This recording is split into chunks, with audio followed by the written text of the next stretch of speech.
Pasca Fitriyanti Agustinda mengundurkan diri dari anggota DPRD Palembang dan kini resmi dilantik menjadi Wakil Wali Kota Palembang, satu kursi anggota DPRD Palembang dari fraksi PDI Perjuangan masih kosong.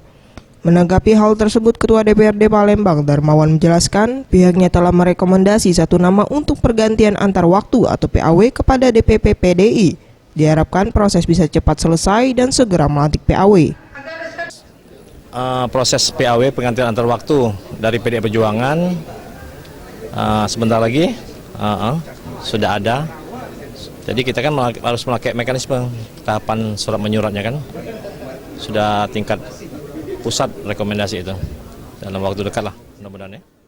Sementara itu Aidil Adhari, Ketua Fraksi PDI Perjuangan mengatakan sesuai mekanisme nama Yusuf Indra ditunjuk sebagai PAW. Jika semua tahapan proses selesai, maka pelantikan PAW akan dijadwalkan oleh Bamus.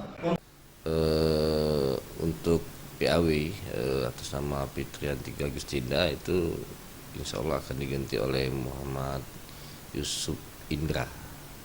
Yang alhamdulillah sampai sekarang ini surat dari DPP baru turun, insya Allah hari ini sampai ke DPC.